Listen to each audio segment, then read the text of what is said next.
teman-teman, saya Ica. Di sini saya akan menjelaskan tentang demokrasi Indonesia. Mungkin kebanyakan dari kita tidak asing dengan kata demokrasi. Kira-kira apa sih makna kata demokrasi itu?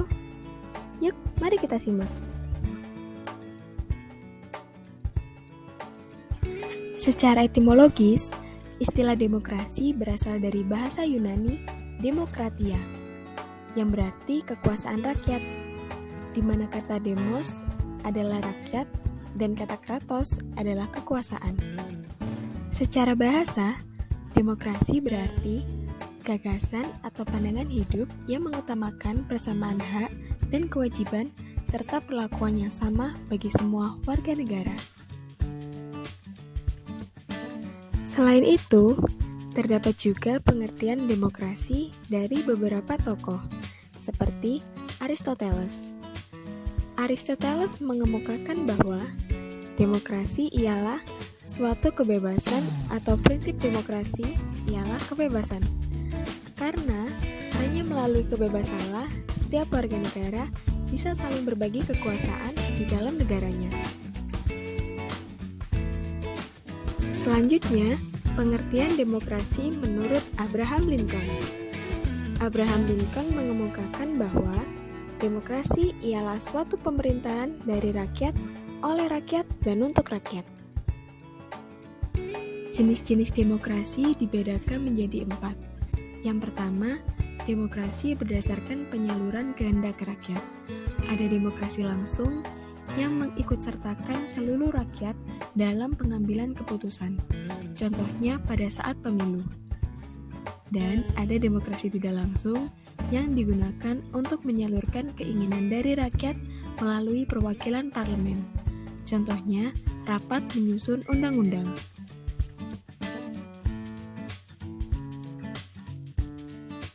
Yang kedua, demokrasi berdasarkan hubungan antar kelengkapan negara. Ada demokrasi perwakilan dengan sistem referendum yang dibagi menjadi 3, yaitu referendum wajib, referendum tidak wajib, dan referendum konsultif. Selanjutnya, ada demokrasi perwakilan dengan sistem parlementer, merupakan sistem demokrasi yang di dalamnya terdapat hubungan kuat antara badan eksekutif dengan badan legislatif. Dan yang terakhir, demokrasi perwakilan dengan sistem pemisahan kekuasaan, merupakan sistem demokrasi di mana kedudukan antara eksekutif dengan legislatif terpisah, sehingga keduanya tidak berkaitan secara langsung seperti sistem parlementer.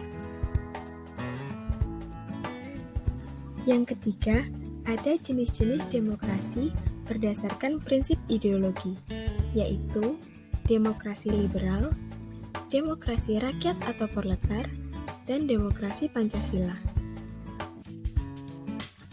Yang keempat, jenis-jenis demokrasi berdasarkan titik perhatian atau prioritasnya, yaitu demokrasi formal, demokrasi material, dan demokrasi gabungan. Topik selanjutnya adalah prinsip umum demokrasi. Yang pertama, negara berdasarkan konstitusi. Yang kedua, peradilan bebas. Yang ketiga, kebebasan berpendapat dan berserikat. Yang keempat, adanya pergantian pemerintahan.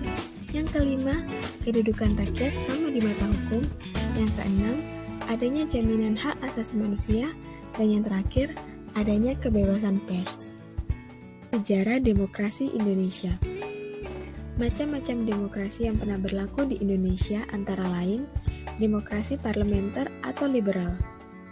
Demokrasi ini berlaku sejak tahun 1945 hingga 1959. Pada masa demokrasi ini, peran parlementer dan partai-partai sangat menonjol. Partai-partai ini berfungsi sebagai wadah dalam pencerdasan dan aspirasi politik.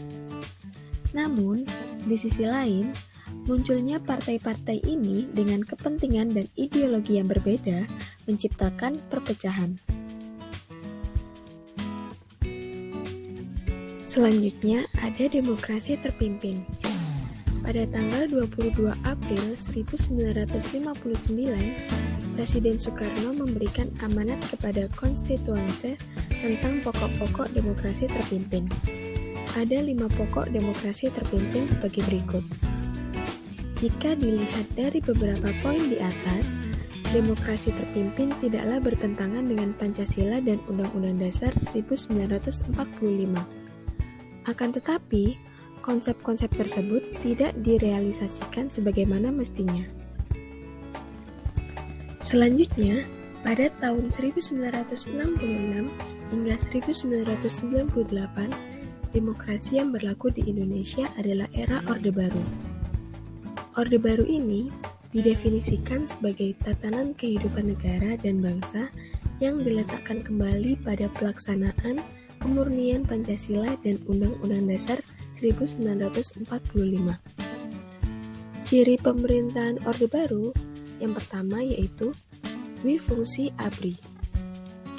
Banyak prajurit militer dari berbagai pangkat, jabatan, dan angkatan ikut bekerja dalam pemerintahan, seperti menjabat posisi lurah atau kepala desa. Hal ini dianggap sebagai tanda menguatnya KKN dalam rezim Orde Baru. Ciri yang kedua adalah terbatasnya pilihan politik. Pemilu tahun 1977 hanya diikuti oleh 3 partai politik, yakni PDI, P3, dan Golongan Karya. Penyederhanaan ini dilakukan untuk membatasi banyaknya ideologi yang berkembang. Ciri yang ketiga yaitu pembangunan yang masif. Pemerintahan Orde Baru mempunyai tekad untuk menempatkan pembangunan infrastruktur fisik dan non-fisik sebagai prioritas. Hal ini sebagai respon atas kekacauan ekonomi yang terjadi pasca 1965. Selain itu, pemerintahan juga membuka penanaman modal asing dan dalam negeri untuk masuk serta membuka usaha di Indonesia. Ciri yang terakhir yaitu pemerintahan sentralistik. Sistem pemerintahan sentralistik menguatkan kekuasaan pusat terhadap daerah. Hal ini disebabkan ketergantungan yang tinggi dari pemerintah daerah atau keputusan pemerintah pusat. Pada masa Orde Baru, kebijakan pemerintahan sentralistik ini berupa kebijakan ekonomi dan pembangunan, sekaligus penerapan kebijakan politik. Yang terakhir adalah demokrasi Pancasila pada era reformasi, berlaku mulai tahun 1999 hingga sekarang. Demokrasi yang diterapkan di Indonesia pada era reformasi ini adalah demokrasi Pancasila. Karakteristik demokrasi pada periode reformasi yang pertama yaitu pemilu lebih demokratis. Yang kedua, rotasi kekuasaan dari pemerintah pusat hingga daerah. Yang ketiga, pola rekrutmen politik terbuka. Yang keempat, hak-hak dasar warga negara terjamin. Nah, jadi demokrasi adalah bentuk pemerintahan di mana semua warga negaranya memiliki hak setara dalam pengambilan keputusan. Dalam penerapannya, masyarakat Indonesia juga harus melaksanakan sistem demokrasi yang jujur dan adil, serta berpegang teguh pada hak asasi manusia.